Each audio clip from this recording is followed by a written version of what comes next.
Thank you for joining us tonight for Landing on Your Feet when your world is turned upside down. This webinar series is brought to you by Can Do Multiple Sclerosis, the National Multiple Sclerosis Society, and the Multiple Sclerosis Society of Canada. My name is Laura Allen, and I will be your moderator this evening. Can Do MS delivers health and wellness education programs to help families with MS thrive. Please visit the Can Do MS website, cando-ms.org, to learn more about Can Do MS's online and nationwide in-person programs.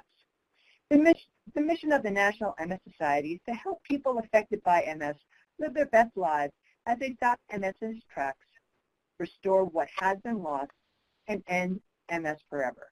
You can explore other societies' programs, services, resources, and connection opportunities at nationalmssociety.org. We will save about 20 minutes at the end of this webinar for questions and answers. If you have a question during the presentation, you can type it in using the Q&A pod found on the bottom right of your screen. I encourage you all to be part of this interactive discussion. This presentation is being recorded and will be archived on the Can Do website. You can download a copy of tonight's presentation and our library article with additional resources from the Files pod. You will also be able to access these resources in the follow-up email that will be sent out by the end of the day tomorrow. Our speakers this evening are Roz Kalb and Rhonda Canby. Roz Kalb is a clinical psychologist who has specialized in MS care, support, and education for over 30 years. Roz was with the National MS Society from 2000 to 2016. She is currently working with the Society as a consultant, and she is also a senior programs consultant on the Can Do MS team. Good evening, Roz. And by the way, do you have any or two polling questions?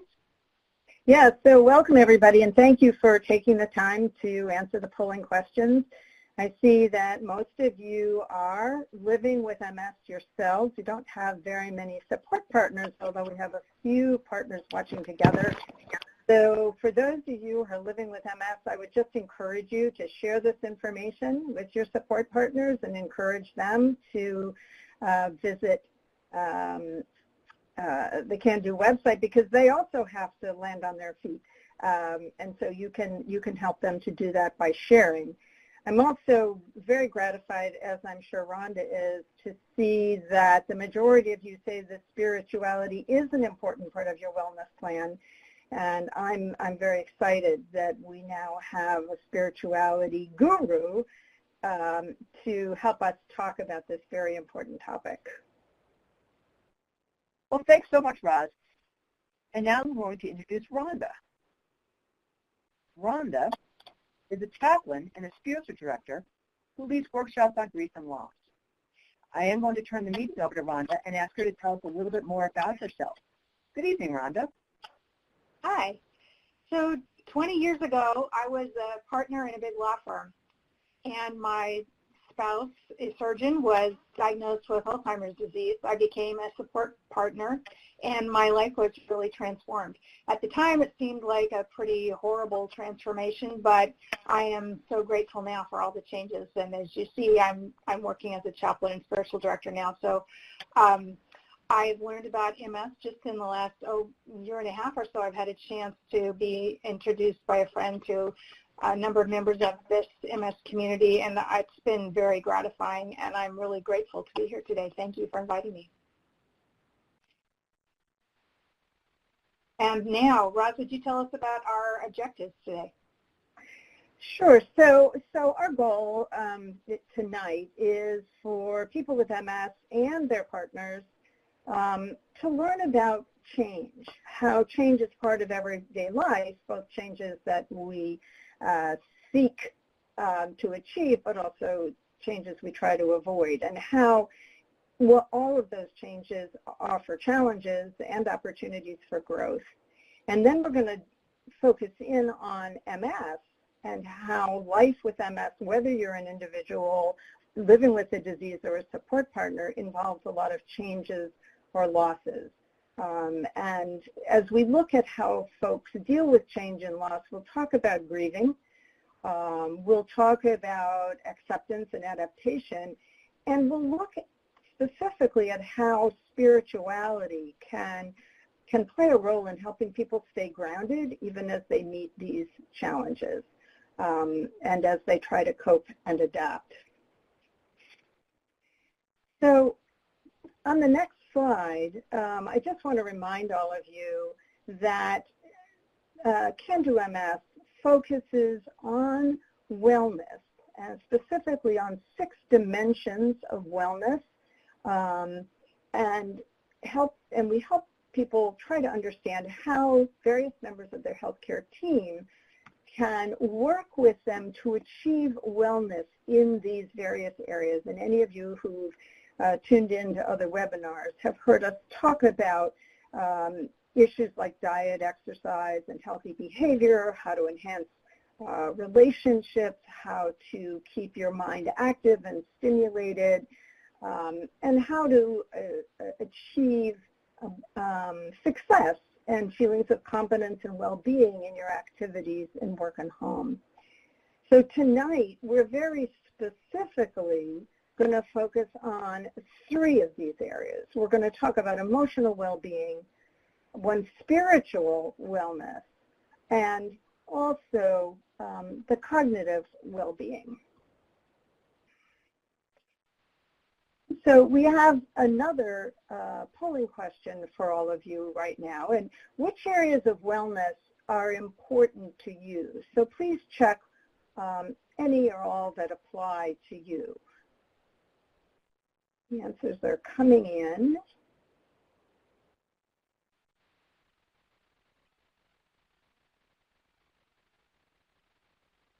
People are really thinking about this one. I think the more really people, interrelated, though, aren't they?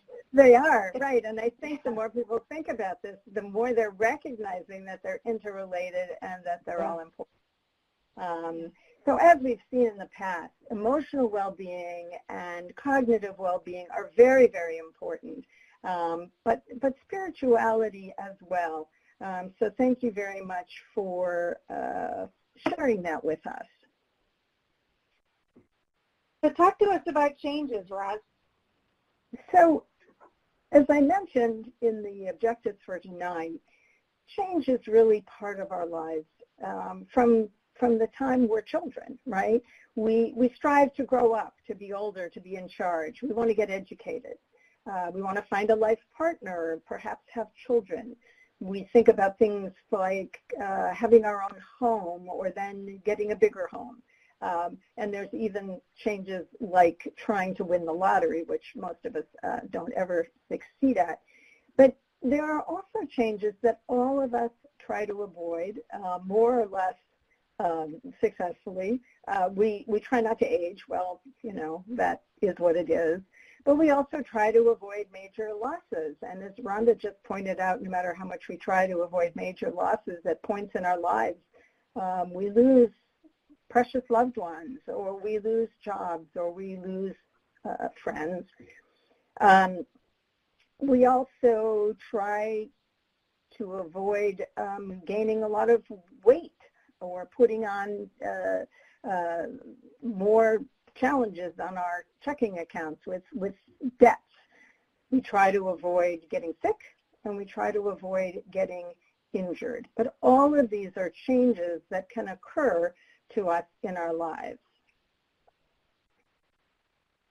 Yeah, so any change can be challenging, even those positive changes. We think we're just going to feel perfect if we could only get that job promotion or the baby or the husband, that then everything's going to be great. And unfortunately, there's stress and anxiety that goes even with the mastery and pride and the personal growth in those positive changes. You can't live beyond about age 20 without beginning to experience that plus and minus effect of even the things that you most yearn for. And of course, with a negative change, we expect that there will be anxiety and stress, particularly with a job loss or a tough diagnosis like MS.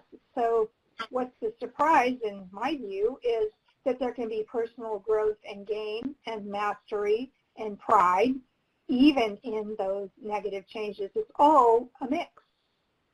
And you know, we hear about this at programs all the time. When we do in-person programs, people with MS and support partners share with us their successes as well as their challenges. And they talk about those feelings of pride and growth and mastery that surprise them as well. But the positives that have come out of this very challenging experience. Yeah, so we lose those black and white images that we have early in our lives. Right. So how do those, could you go back a second, please, Laura? So Rhonda, can you talk about how those changes alter perceptions of ourselves? Right. Yeah, we change how our self-image, how we see ourselves. Our self-confidence can be hit hard when we're hit with a setback like those we've talked about. And it also changes our appearance, our actions, our attitudes, and the way others perceive us. I think we're particularly sensitive to the way others are seeing us, and that can increase this little eddy that we can get into of down spiraling how we perceive ourselves, because we think others are seeing us differently. Maybe they are and maybe they aren't, but that's our feeling. So how do we deal with these feelings? Well, I think what you said is incredibly important, because so much of how we feel about these changes causes us to worry about how others will perceive us. So if we go on to look at how these changes alter feelings, on the next slide, we can see that sometimes these changes alter the way we feel about ourselves. So if we lose a job, or we get diagnosed with a chronic illness, or a relationship ends, we may start to feel very down on ourselves, very discouraged. We may feel like our self-respect is threatened or altered, and it can also change the way we feel about the world around us. When bad things happen, sometimes we feel as though the world we live in isn't as safe or comfortable or nurturing. So the world feels different, and we worry that it changes others' feelings about us. And sometimes we have learned the hard way, for example, with the diagnosis of a chronic illness, that sometimes other people do pull away or distance themselves because they don't understand it, or they're not comfortable, or they're frightened, or they don't know what to say. So these changes can impact both our own feelings and the feelings of others. And life with MS is a life filled with changes, and we talk about them all in the webinar series over the course of the year. So the changes that happen around MS are unpredictable, as we know unpredictability is the hallmark of this chronic illness, and those changes are often frightening. And what's most frightening about them is that they may involve loss of function, loss of our ability to do things that we value or that are important in our lives, and they may threaten a sense of control of our bodies, of the world around us, of just important everyday responsibilities. And the changes that MS brings often require changes in daily life, changes in the way a person does things, in the way they do their job, or what job they can do, or where they can live. And the changes may threaten a person's sense of self and connection with the world. We hear about increasing isolation, or people just feeling distanced and not as comfortable with others. And of course, the changes that interfere with function can interfere with independence. But as Rhonda said, each one of these changes that occurs in MS also offers opportunities for people to be very creative, to problem solve, to gain a feeling of mastery and growth.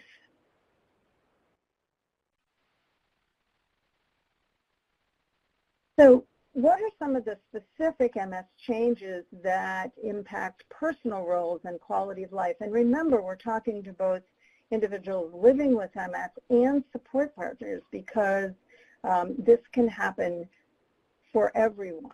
So self-image, suddenly one goes from being the person that you thought yourself to be your entire life, and now you are someone with a chronic illness, or living and loving, living with and loving somebody with a chronic illness, and that alters a self-perception. Symptoms that occur in MS, physical, cognitive changes, mood changes, can interfere with abilities. And when people's abilities are changed, their roles may change. They can't do the activities that they used to do at work or at home, so suddenly their roles in those key areas of life may change, and that in turn can alter the balance and exchange and partnership that people have with important others in their lives. So a series of sort of cascading changes that are caused by MS can really affect relationships and quality of life. And I suspect that's no surprise for the people listening today. That's right. They've taught us what we know, right? So let's talk about, So let's talk about what to do about it. Let's talk about building resilience in the face of that kind of change and loss, and strategies for landing on our feet when these kind of changes hit us unexpectedly. How does navigating these changes help us build and strengthen the resilience to keep us growing and adapting? So I think that's really a key question, because if one can navigate the changes successfully, one comes out the other side feeling stronger, feeling more capable. And that is what we call building resilience. And the more resilience one feels, the more confidence one has that whatever the next challenge is that comes along will also be manageable. So each success builds strength. So there are several points of impact for people with MS and support partners. So when somebody first hears the news that they have a chronic illness, the first step, I think, is to find out what it is. For many people, hearing that they have multiple sclerosis is like being handed a mystery disease. And so education is the first opportunity where one finds out what this means and how you deal with it and how it might impact you. And then there are the symptoms of the disease, which need attention, need management. And so one works with a healthcare team to figure out the strategies to best manage those symptoms, whether it's with medication or with rehabilitation strategies or whatever is needed to manage the symptoms and keep the person as able as he or she can be to continue doing the things that are important. So by managing the symptoms, we're also helping to preserve people's abilities to stay active. And assistive technology, whether it's things like computers or iPads or mobility aids or any other kind of assistive technology, adds to one's tool chest for managing symptoms and maintaining one's ability to stay active. So learning the whole world of assistive technology, while challenging and sometimes frightening for people, really opens the door to possibilities for staying active and independent. And when life roles are altered because abilities have changed or things have become complicated because of the MS, there's really the opportunity to learn how to communicate with important others about these changes and how to work with them in a satisfying partnership, which is why we talk so much about communication at our programs. As people living with the disease and important people in their lives really work to share with one another their feelings, their problem-solving strategies, and their needs. So what are the steps from impact to opportunity? I can see from some questions over on the side that this is exactly the question that people are asking. So I think that one of the first things that happens is the beginning of a process of adaptation and coping. So when people are first diagnosed, there's some very common initial reactions. People feel shocked. They don't believe it. They're very anxious about it or angry, resentful that this change has happened. And there's also a lot of grief that happens, and we'll come back to that in a moment. Gradually, with time, people acknowledge and recognize that a significant change has happened. And that recognition, that an acknowledgement that the change has happened, is what allows people then to begin some serious coping, focusing on the individual problems that the diagnosis presents, and figuring out how best to cope and adapt with whatever the change is. And again, this is a time when your support system, but also your healthcare team, can be really helpful in making that adaptation a successful process. And as we've said, each time you adapt successfully, there's some personal growth that goes on. But before we leave this and move on to the next step, I really want to talk a little bit more about that grieving process, because I think it's such a key element that people often don't recognize. So on the next slide, you'll see a graphic that some of you may have heard me talk about before. I have talked about grief a lot since I began work in MS, because I think if one spends a lifetime developing a picture of who they are, the things that make them unique and special, and suddenly the doctor says you have MS, right? Then they have to figure out how this new information is going to fit into the picture that they have of themselves. And it's a pretty oddly shaped puzzle piece, and people need to fiddle with it a little bit to figure out, okay, how is this going to become part of my self-image and part of my life? And that process, where you struggle to figure out where and how the disease is going to fit, is a normal, healthy grieving process. We have to go through that in order to take the next step forward. So Rhonda, can you talk about how the grief works from your perspective as a spiritual advisor? Yeah, I mean, that we think of grief in the simple black and white terms of someone dies, you grieve for a period of time, and then you move on with your life. But in a situation like MS, the grief is happening over and over again. So you're continuing this process. And we all ask ourselves, why me? Why this? Why now? Especially if we just finished adapting to something else. We just got over grieving some other loss, and here we are again. So many religious traditions do provide answers, and some of those answers include you did something to deserve it. And people begin to look inside themselves and say, maybe I should have lived my life differently somehow, and then I wouldn't be experiencing these continual losses. I suggest that you're wise to keep searching if that's the answer you've heard. That is not the only answer. So what is spirituality? What are some of those questions on the next slide? We seek answers to those spiritual questions by thinking outside the box.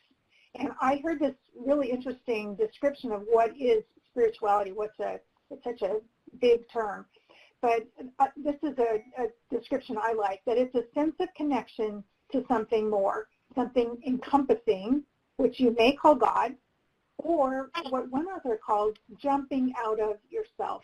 It doesn't require that you believe in the God your family tradition taught you, or may instead begin with a connection to nature, art, music, beauty, athleticism, anything that takes you to a larger perspective to look at your grief and your loss, the current one, in the context of your larger life. That is spirituality.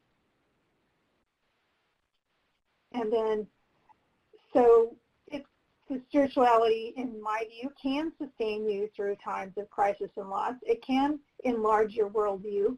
It can increase your compassion for yourself, which is very important, and also your compassion for others.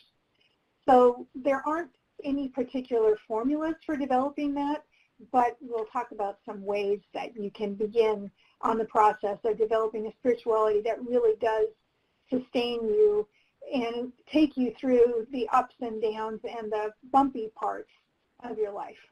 Could you say a little bit more about compassion for yourself? I think we think about compassion for others all the time. But yeah, that's right. In your view, what does compassion for yourself mean, and how does it play out in a situation like this? So on a practical level, self-compassion means I feel bad or tired or at the end of my rope. I have enough compassion for myself to stop, slow down, examine how I'm feeling, give myself a break, allow myself to be with my loss and take care of myself. I sometimes, in a time of deep grief, have thought about myself as a baby, as a young child, and thought, how would I nurture this child if it were someone outside of me? And then I try to apply that to myself. This is a baby who's crying and screaming and needs a nap, for instance. Or maybe this is a time to stop and get a snack. Those very basic, maybe you need quiet, maybe you need to just step away, but that attitude of saying, I am as important as a young child I might be charged with caring for, and I need to look for what that child needs the same way I need to look for what I need. That's incredibly helpful, and I haven't really thought about it that way, but we talk at programs a lot about people taking the time to listen to their bodies, listen to what their needs are, try to convey them clearly to the people around them. But what you're saying is that the very first step is acknowledging those needs yourself and taking the time and space to deal with them, because you need to do that even before you can ask other people to help you do it. So thank you. That's very helpful. Yeah. It's a stop, hold everything, and let me go ask. Let me look. Yeah. So then let's talk about ways that we can begin that. Once you get into a place of grief, it's hard to even remember. Sometimes we'll try to pray the prayers that we were taught as children, and we don't find that very successful, and it's hard to even figure out where to start. So again, the first step is to acknowledge that you've had some big losses and disappointments. And I suggest that you tell someone who isn't going to try to fix you or blame you, someone who's not going to say, well, you shoulda or woulda, or here's what my aunt did. What you need is someone to just say, wow, that's amazing, that's surprising, that's disappointing, that's tough. Find someone who can just listen to you. And here, you need to say yourself, I have had losses and disappointments and setbacks, not just the ones you knew about before. I have new ones. New things are coming to me. You need to find a way to speak that. The next thing is to make a habit of noticing things that warm your heart, that kind of take you out of that place of despair. And that can be a sunset, a meal, a piece of music, a painting, your pets, a poem, a flower. Study them. Pay attention to what are those things that take you out, even for a second, take you out of that place of feeling overwhelmed and in despair. So then once you've identified something, and it may just be a flash, but once you've identified that, study it. record it. Stop and think about it. If you're an artist, draw it. If you're a photographer, take a picture of it. If you're a journaler, make a note about it. Think about it. Be there and be present with that thing that moves you out of the despair, even if for 5 minutes. And then say thank you. Say thank you to the universe. Say thank you to God. Say thank you to, if someone actually created that good meal or that painting or whatever it might be, say thank you to the person who created it. Otherwise, just say thank you. Thank you to your pet for giving you a nice snuggle, and whoever provided that in whatever way you can find, be grateful for that for just a moment. That's the first step. And then next, adopt a spiritual practice. Once you've discovered that you can get out of your place of grief and loss for even a minute, then the goal is to try to extend the time that you step out, the time that you can step back. Then I recommend that you sit still and alone for 10 minutes in a place where you feel peaceful. If 10 minutes is too big of a stretch, try 5. But the goal is to be still and to not be distracted and interrupted. While you're there, you might try creating mandala. You can look that up on the internet if you don't know what it is. Or do some coloring, walking a labyrinth or doing a simulated labyrinth on paper. Try meditation. There are recordings on topics like anxiety, insomnia, pain, gratitude. One of those may hit you one day and never again. But look, there are recordings you can find on your computer that will have those topics and many others. So look for the topic that speaks to you at that moment. Look for a short one. You're not needing to do this for 30 or 40 minutes as a beginning place, but look for a recording, listen to it all the way through. I like Belle Ruth's Naparstek. She has some really good meditations, and including a good one for multiple sclerosis. There are also nature sounds. You can find recordings of those, or maybe you're lucky and there's just a storm happening outside. Just listen to it. Listen to what it's like to have the rain pounding on the roof and the ocean waves pounding, or soothing music. Just be still and listen. And if those aren't doing it for you, try a telephone app. Aren't we lucky to be in the age of applications on our telephone available so readily? Insight Timer has really good ones, and so does Calm and Headspace. There are others besides those. There are new ones coming online every day. But those are some that I really liked. And you can find different lengths of time.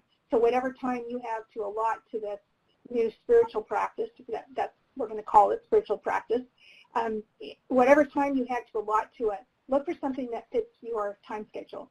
And if you try one thing and you don't like it, try a different one the next time. And you don't have to set this up so that you're doing it every single day at the same time. The idea is you do it once. If you like it, you do it again. You adjust it a little bit so you like it more. It should be a time of settling, a time of stepping back and seeing your world in a little bit different way. So if it's not exactly successful the first time, adapt it. Try it again. Try something new and different. These are some of the things, and there's some more on another slide, I think. So in addition to telling people the importance of having compassion for themselves and taking care of themselves the way they would someone else who was needing it, you're also talking about giving yourself permission to take time to do these things. We always feel so pressured and busy taking care of things that need to be done or work that needs to be done that sometimes we might say, well, this just feels frivolous, or I can't just sit and do nothing or enjoy sounds or colors or music. And I think you're saying this is also critically important that we give ourselves permission to do these because they're just as important. Right, right. And so don't think about it as I'm going to spend 60 minutes every single day and I'm going to get a yoga mat and I'm going to have, if you think about that, it's too hard. It becomes work. It's not work. It's a gift to yourself. It's paying attention to yourself and connecting yourself to a larger perspective. And it is energy generating, and it is compassion feeding. So if the benefits are great. The beginning, setting aside the time to do it, and the first little awkwardness of figuring out which practices work for you can require a little bit of attention. But if you do that, I promise you, it is very well paid off. It will really extend your worldview and help you feel more energetic and more able to face the challenges. Obviously, when we talk about a spiritual practice, we mention the word prayer, and for some people, that's obvious. They learned as children how to pray, and the prayer that they learned when they were young is still effective. They still feel comfortable just talking to God like they would talk to a friend. But if that's not working for you, and sometimes it doesn't, even for someone for whom it works most of the time, there might be times when it's just not feeling like a connection. So if that happens, and if you are a person who likes to pray, then I recommend you try focusing on an icon or a photo. Icons were from maybe 300 or 400 AD. There were people would carry them around a painting and they would look at them. So it can be something that existed back then, and you can find those easily in a library or book or internet. Or maybe a photo that you took yourself or someone else took that just moves you. A photo of a nature scene, a photo of a baby, of a pet, of an animal, something that's just encouraging to you. Focus on that wordlessly and just look at the beauty in that object. Then there are also written prayers and poems. Poetry is often prayer. Rumi is a poet who really speaks to me. You should look for poets who speak to you and see if there are written prayers or poems that might really settle you into a spiritual place. And some people use prayer beads or chanting. There are recorded chanting, Gregorian chants, and other chants that you could listen to. Sometimes that will help you move out of your busy monkey brain and into a place of prayer.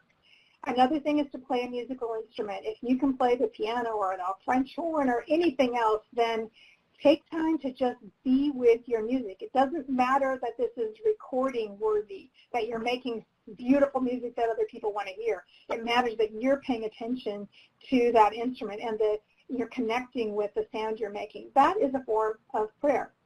Another thing you might do is try writing in a journal. And journal writing is more effective if you do it on a regular basis. Buy yourself a pretty journal with a thick leather pad or cover and a nice fountain pen and write in it on a regular basis. If you don't have a lot to say, just say, I'm here and I'm feeling blue today. But keep at it, and if you have thoughts that maybe you don't have someone who's willing to listen to you, pour those thoughts, those feelings, those ideas into your journal. I've done this practice most of my life, and I can go back and see that I am making changes and I'm not as stuck as I thought I was, and that I begin to look at things from a little bit different perspective as I start to write in a journal. So if you can, that's been a really good experience for me. If that's not your view, then keep trying. Try one of these other things. Try a lot of other things until you find a place that feels comfortable for you, that feels like a way to step back and out of your place of grief. And then, once you've begun to do a spiritual practice of some kind, the next step is to find others to share this new part of yourself, this deepening part of yourself. Join a new faith community or commit to better attendance in the one that you have belonged to before. Try a meditation group, a study group, a centering prayer group, a 12-step meeting, or anything that brings you together with people who are thinking deeply and caring about compassion and spirituality. And another option is to meet one-on-one with a faith leader or a spiritual guide. I'm a spiritual director. That's a term that's unfamiliar to many people. It just means someone who walks beside you as you explore your spirituality. A spiritual director is not someone who tells you what to do or how to do it. A spiritual director is someone who suggests ideas for you to try and ways for you to listen to your own inner self, to your own sense of purpose, to your own sense of satisfaction and life purpose. So you can find a spiritual director through a retreat center, sometimes at a place of worship, or there's a website called Spiritual Directors International. And if you have met with a spiritual director, I encourage you to rely on your instinct about whether it's a good fit. Not every spiritual director fits with every person. You might have a faith leader that you've known for many years who's just exactly the right person for you. Or it may take you several tries to find someone who really hears you and connects with you. Usually, someone meets with a spiritual director about once a month. It's not the same as a therapist, but it's someone who's just listening to the long-term spiritual journey of your life with you, beside you. And it should help you feel stronger and calmer. And if you're meeting with someone who doesn't make you feel stronger and calmer, keep looking. There are others out there. So after this part of sitting with our losses and coming to terms with it in a spiritual way, what's next? You mentioned a step after the grief step. What's next, Roz? So I think the next step hinges on this issue of acceptance or adaptation. We talked a little while ago about the fact that you sort of have to acknowledge the changes and losses that have happened so that you can begin to problem solve and to take steps forward in your life. And I see that acknowledgement as part of the acceptance that life is now different than it was before the MS diagnosis or before the latest symptom changed your ability to do things. So you then have to move, I think, forward in order to make the changes that help you to cope and adapt. Adaptation is a very active process, right? It can't happen until after that grieving and then the acknowledgement of the losses, because when you start to adapt, you need to focus your energies on being creative, right? You are coming up with solutions.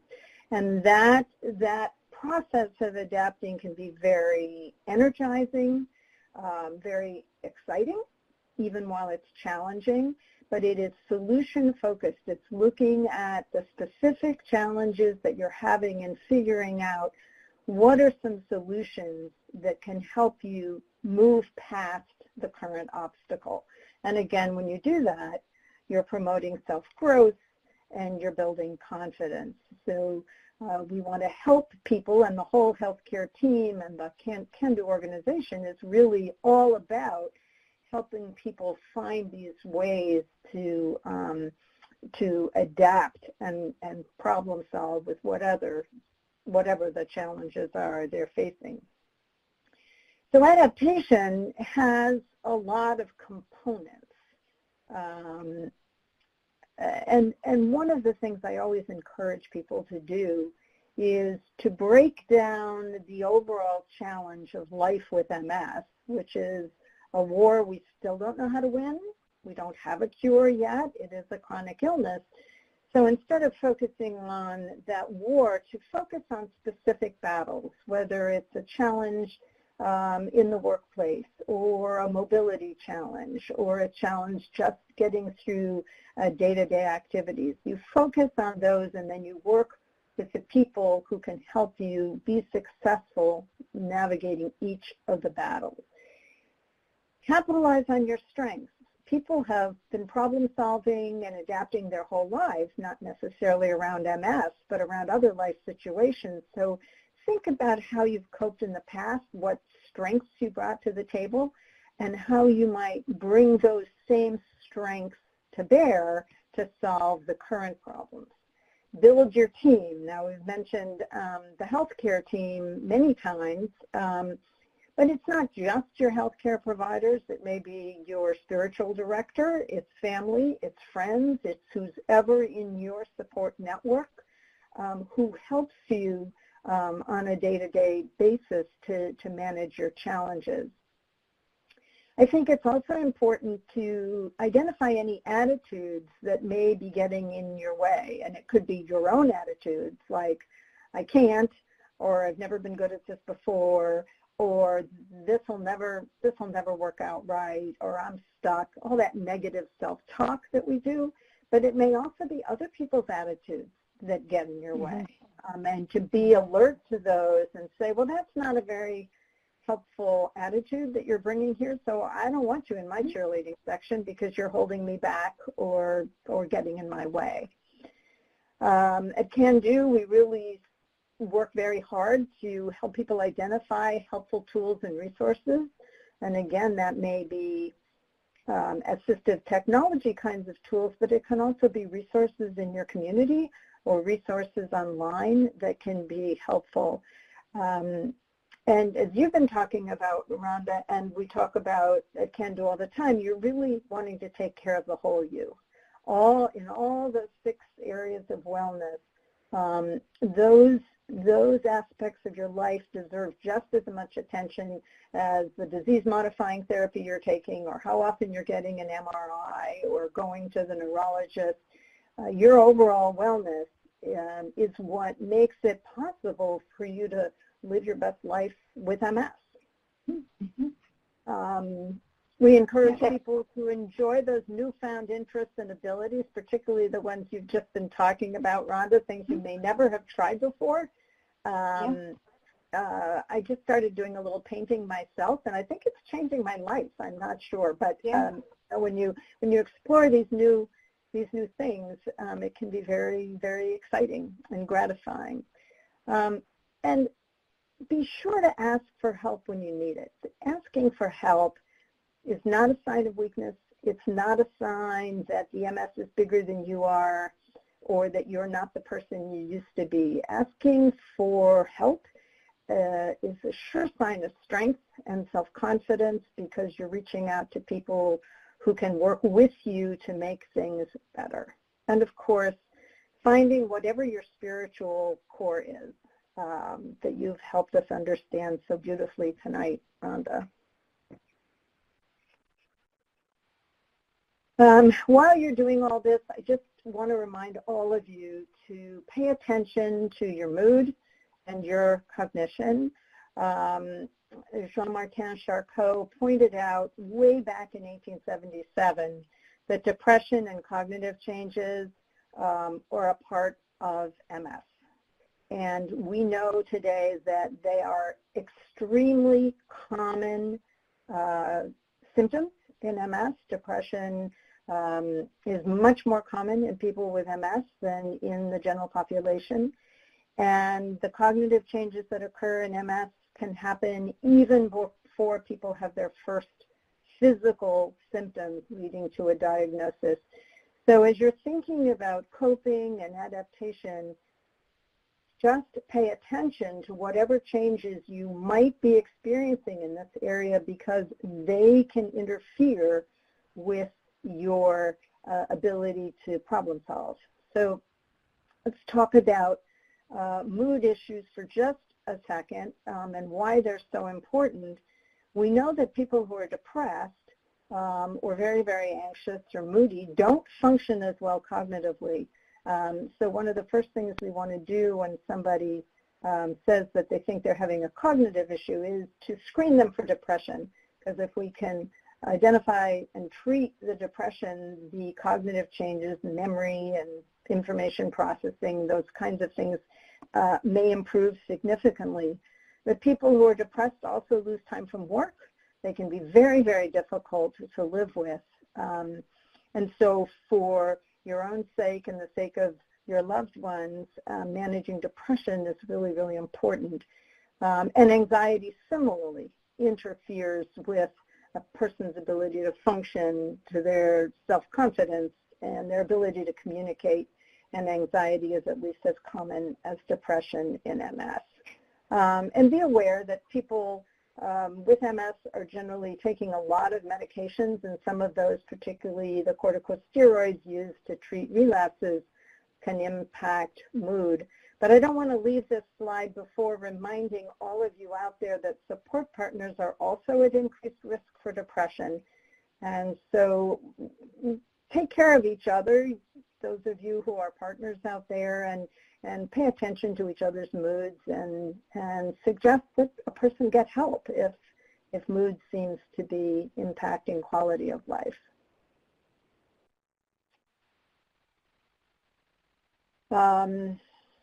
So the depression that is so common in MS comes from multiple causes, which is why it's so common. It's not just a reaction to the challenges of living with a chronic illness, but there are also changes in the immune system and in the brain in people with MS who are depressed.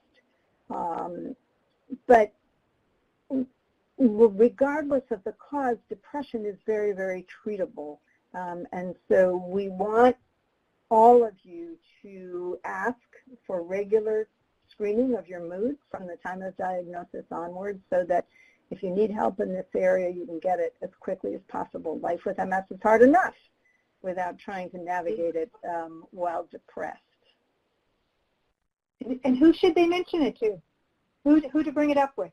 I think anybody on the healthcare team that they are comfortable talking to. It may be the neurologist, it may be the nurse. Sometimes people are most comfortable talking to the physical therapist who's stretching their limbs. I think any member of the healthcare team can help you get to the right place, or you can call the National MS Society at that 1-800 number that we hand out at the end of every webinar, 1-800-344-4867, and talk to an MS navigator and ask for resources to help get a screening or treatment for depression. Cognition, again, is equally important. This is very, very common, and anybody, as I said, can be experiencing cognitive changes even in the earliest days of the disease process. We care about this so much because they are the primary reason for early departure from the workforce, much more than the physical symptoms of MS. So we want people to have regular screening of their cognitive function as well, so that any problems that are happening can be identified before they start having negative reports from their managers at work.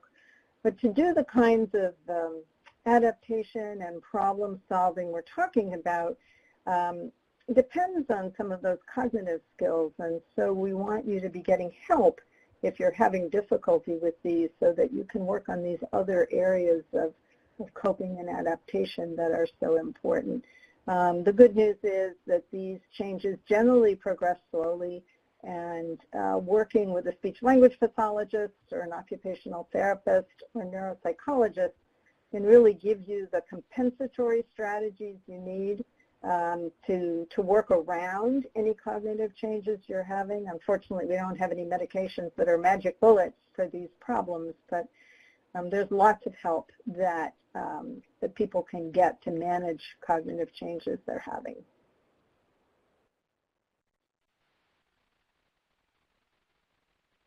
And of course, these changes are so important because when our minds aren't functioning the way we're used to, when we can't remember as well, or we can't think of words, or we're processing information painfully slowly, when our cognition is not functioning as well, then we lose our confidence, right? And it impacts our ability to do the things we want to do, but it also impacts our communication with others. Conversations don't go as smoothly.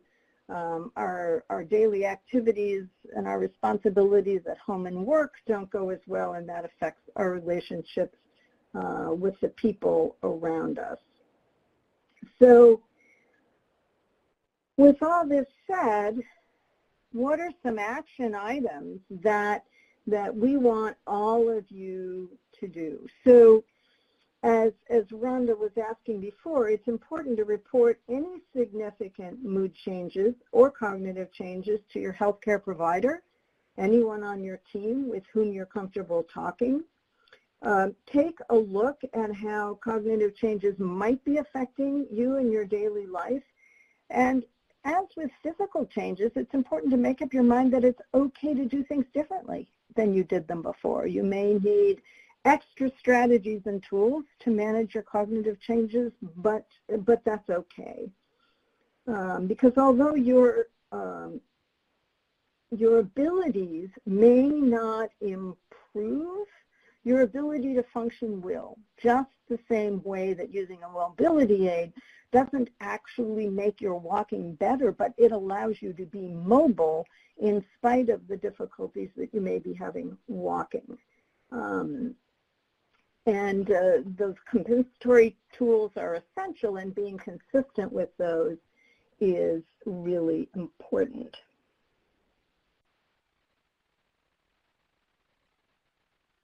And we talk about consistency being important for that, and keeping active and stimulated and engaged. And I think, I think one of those ways of staying engaged is the spiritual practices that we talked about earlier, and connecting with a group who can interact with you about faith issues, about the deeper questions of why me, why this, why now,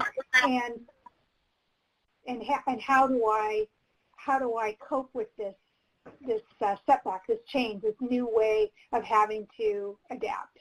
It's easy to just give up, but we're not going to let you do that, right? No, absolutely not. So what I would like to talk about now is what happens when you have that feeling that MS is taking over. And whether you're an individual living with MS or a support partner, there may be times in your life where you look at that picture of yourself that we looked at before, but now everywhere you look, it's MS. MS is just overwhelming you and your life. And I've always talked about the process here as looking for your MS-free zone, that part of yourself that sustains you and that you can go to for relief and for nurturance, even in spite of all these. And now that I've been listening to you talk, Rhonda, I see that we're talking about something very similar. You've addressed it as the spiritual core, something outside yourself that lets you get out of the feelings that are so overwhelming, that allows you to focus on something bigger than yourself. And I, interestingly, as a psychologist, have talked about looking for something inside you that is your little respite place, whether it's a sense of humor or a love of music or your spiritual beliefs or just things you love doing like art or music. But we've been coming at this from our different professional perspectives, but we've come to the same place, which is kind of exciting and interesting for me. Yeah. So now I would like you all to ask yourselves a question, and this is a question I learned from a dear friend and colleague, Dr. Peggy Crawford, who I think may actually be on this call with us tonight. But I would like you in your homes on a piece of paper to draw a circle and ask yourself, without sharing it with your partner, how big a slice of your life pie or your life circle is MS? Is it just a small sliver of your life? Is it taking over the whole circle? And after you've done that, share it with your support partner and compare, right? And this is a wonderful way to start a conversation about how you're doing in terms of managing and adapting and problem solving in your life. And you can do this every few weeks because it's going to change as your MS changes or life changes. You may find that some days the MS feels more intrusive than other times. And these are the times when we want you to think about these spiritual practices that Rhonda has described so beautifully tonight, because they, like the MS Free Zone that I've talked about for years, can help you feel some relief from those feelings and some ability to get outside yourself and into other things that you enjoy. A bigger perspective. Right. And so with that, although I can't see any of us anymore because my computer has totally, I think I've lost electricity here actually. I think we're ready for Q&A, Laura. We are, Roz. And I want to thank, before we start the Q&A, I do want to thank you and Rhonda for some valuable information that you shared with us tonight. And I do want to remind everybody that we are going to ask you to complete a survey that will pop up on your screen at the conclusion of your webinar. But with that, I would like to take some time for some Q&A. And Roz, I'd like to start with you. We often talk about invisible symptoms and how they pertain to MS. So some of our participants have noted that people say to them, "You look okay to me," and other things, "You don't look sick." How do you handle that? What are some suggestions that you might have for a person that is experiencing what we call invisible symptoms? I'm sorry, did you address that one to me, Laura? I did. Okay. Sorry about that. I was dealing with my electricity. So I think this is a very challenging question for lots of people. What you see in MS is often the tip of the iceberg. There's so many other symptoms going on inside that people feel, but that others can't necessarily see. And I think it's just important to remember that you are in the teaching position. People will not understand what you're experiencing or what your challenges are until you can teach them about them. So you can either talk about the changes that you're experiencing and try to give them examples of what it feels like. The National MS Society also produces informational brochures, including one that's called "But You Look So Good," to explain to people about the invisible symptoms. It's not that people don't care, it's that they can't see it, and so they can't possibly understand it until you take the time to explain it. Did you want to add anything, Rhonda? Yeah, well, yeah, I agree. I think it's easy to let yourself go into a downward spiral. If people tell you you look great, you might begin to feel unnoticed. But I think Roz is exactly right. That the way to combat that is to say, you may not see everything. Let me tell you more. Let me tell you what life is like. And if they start to fix you, if they start telling you that you're perceiving it wrong, then step away. You don't need that conversation. Just say thanks and move on. That's not reality. That's not truth. And, you know, the other piece of it is that we all like to be complimented. You know, we all like to be told that we look great.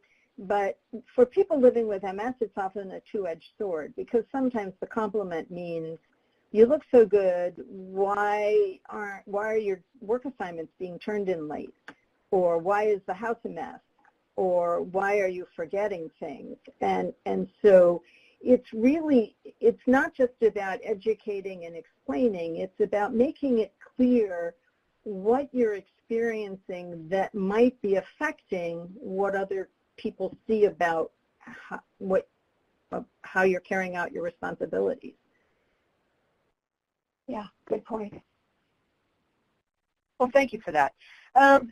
You know, juggling is a word that comes up often. Rod, can you talk about managing depression, juggling young children and fatigue, a military spouse, managing symptoms in constant care team shifts? What would your suggestion be for someone who is kind of experiencing all those different things, all different balls? Well, I think there are a few, that's a big question that would take a lot of time to answer, so I'm going to give some tips, and then I'm sure Rhonda can add. But I think when you feel like you're juggling too many balls in the air, you first have to figure out what your priorities are. What are the things that you're doing because you have to do them? What are the things you're doing that just because other people expect it, but they don't necessarily need to be done? And what are the things that are important to you? So figure out, even if you have to write it on a piece of paper, what your priorities are in a given day. The second thing is to figure out how much is realistic to do in a given day, because usually people assign themselves too many tasks, too many responsibilities, and then feel like they've failed when they can't possibly fit them all in. Ask for help, like we talked about tonight. You don't have to do all of this alone, and it's important to reach out and tap the resources in your support network and in your community. And those moments when you're feeling so totally overwhelmed, that's when you need to find that spiritual core and take a few minutes for yourself so you can breathe. Yeah, maybe putting a towel over your head and just letting the kids scream for 5 minutes, and while you do some deep breathing. I had some challenging children moments myself, and I think it's really critical to build time in for your self-care, for that compassion for your own situation.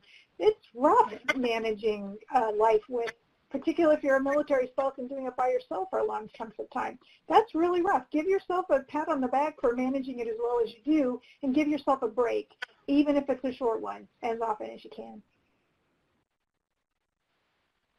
Great, thank you for that. During the webinar, we talked about anxiety. So I have a two-part question here. The first part is going to go to Roz, and then the second part to Rhonda. So the first part is it possible to manage anxiety without medication? And then the second part to Rhonda would be how to reduce anxiety and promote relaxation. I think that the first part, is it possible to manage MS without medication, is a complicated question. I think there are many strategies that can be helpful. There are stress management strategies that one can try and practice. There's, a whole range of them. There's meditation, meditation, relaxation exercises that one can learn. There's a very good booklet from the National MS Society that teaches people how to do relaxation exercises. Some of the spiritual practices that Rhonda talked about obviously can help. And talk therapy, I think, is extremely beneficial for helping people identify sources of anxiety and explore different ways to think about the pressures in one's life and some strategies for managing them. That being said, there are times when medication for anxiety is extremely beneficial, and there are now several approved medications for both depression and anxiety, which are not habit-forming, are safe to take, can provide tremendous relief from people who have had lifelong anxiety or seem to have a genetic predisposition for anxiety. So I don't want people to rule out medication, but I want them to be able to explore all of these other strategies that they might try instead of or in addition to medication if they need it. Yeah, I agree. I think to consider yourself better if you don't take medication is a mistake. I think you need to try everything that might work. Maybe medication would not be your very first choice. Maybe you would try some relaxation techniques, some meditation, some prayer practice, some spiritual grounding as a first step, but it's certainly not a failure if you need to keep trying, and medications can be so helpful even with or without relaxation and meditation practices. I have been through times of anxiety that I needed medication for, and other times that I just could manage with meditation and with relaxation and taking long walks. So I think you need to listen to your body. Try the things that seem the simplest to you and the least problematic, and use those things first. But if they don't work, don't hesitate to keep looking for something else. And that's all, like I said, with different spiritual practices, you may not hit on the one that works for you with the first or second try. And you may not hit on something that works for you forever. You may have to use one thing for a while and then try something else for a while. It's all about living your life in a way that's meaningful to you. And if anxiety or depression is getting in the way of that, if it's making you feel like your interpersonal reactions are not as effective as you'd like them to be, then look for some help. Get whatever kind of help it takes. I'm really glad you mentioned walking, because exercise, walking, whether it's a spiritual practice or finding your MS-free zone, we know now from very good data that exercise changes one's emotional being, right? So getting good regular exercise may be the answer to a person's anxiety. It may really help reduce depressive feelings. So consider being physically active as an important tool in your toolbox for mood and cognitive changes. And if your life is overwhelming with work and family, then maybe carving out the time, sitting down with your family and your employer and saying, I need to make some adjustments because I need to make time for that exercise, or whatever it may be. You may need to carve out time for that. Great. Thank you so much. Looks like we have time for one more question. So oftentimes people with MS are forced to leave the workforce. So I know you provided a lot of great suggestions tonight, but can you just leave us on a positive note about determining what to do with life after work is no longer an option? Well, I'll start. I'm starting to think I want to paint. You're seeing my studio in the background. I am. I'm a painter. That's the inside studio in the background. I think the first step, depending on what caused a person to leave the workforce, if it was before they wanted to, and if it was somebody else's choice rather than their own, that's a devastating loss, and some grieving needs to happen over that. That wasn't your life plan, and it happened. And so allowing yourself to go through that process, to explore the spiritual options that Rhonda talked about to help deal with that grief. And then the steps to adapting to life without employment, I think, are looking at other areas of your wellness that fill the space. How will you stay intellectually stimulated and socially stimulated and engaged with the world around you if you're not in the workforce? What activities can you find that give you a sense of satisfaction and pride and like you're making a contribution even if you're not doing it in a workplace? Might it be volunteer work, or visiting a sick friend, or holding babies in a hospital because babies need to be held? So it's finding the sources of satisfaction in a different way than you found them when you were working. That doesn't answer the financial challenges, but I think it talks about how to think about finding meaning in your life even after your employment has ended. And I would encourage you to think about a response to that question, what do you do? Unfortunately, as Americans, we tend to introduce one another with that question, and we sort of measure each other in terms of how important our jobs are. And if your answer is, I'm not working, and your reflection on that is, I am not worthwhile, that will affect everyone else around you. So I would work on an elevator speech for saying what you do, not that you used to work or that you're unemployed now, but talk about the things that you do, what the volunteer work that you do, the creative work that you do. Talk about yourself and think about yourself in a positive way. We are all making a contribution to the world around us, whether we're paid for it or not. But you may need to redefine that for other people. You may need to help them see the truth of that if they're still stuck in that place of seeing the paycheck as a value of a human being. Well, Rhonda and Roz, thank you so much for some great information this evening. I very much appreciate you sharing all this information with our participants.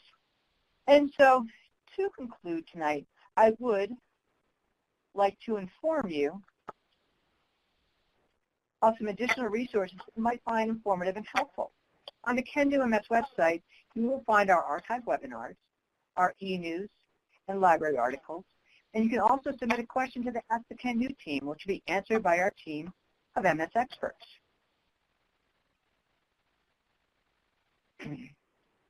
I'd also like to highlight some of the resources available from the National MS Society. They have a variety of brochures and video segments that can be accessed on their website, nationalmssociety.org. And you can also contact an MS navigator at 1-800-344-4867.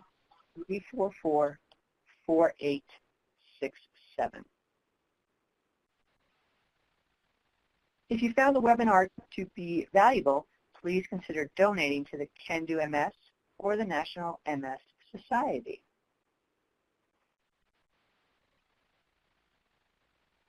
How can you help Can Do MS continue to provide educational programs at no cost? Why don't you join Kick MS Squad? Kick MS is our peer-to-peer fundraising platform, and it's super easy to get started.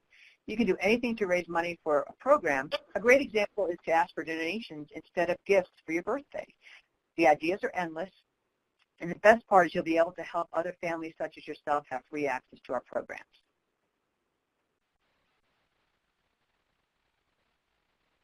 Another great resource is MS Path to Care, which is an initiative with content created by Can Do MS focusing on shared decision-making in healthcare experiences, as well as overall health and wellness. You can visit the Path to Care website at mspath2care.com.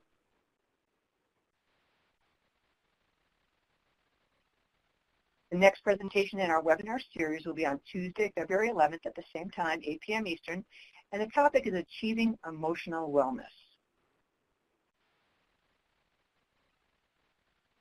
So for those of you participating live tonight, you'll see a survey appear on your computer screen. I'd like you to take a moment to complete the survey and share your input. Your feedback does help us to continue to improve our webinar series, so it is very helpful. Again, before we conclude, I really want to send out a huge thank you to Roz and Rhonda. So thank you both. Thank you. It's wonderful to have you with us this evening. And I want to send out a huge thank you to all of you for participating with us tonight. So thank you and have a great evening.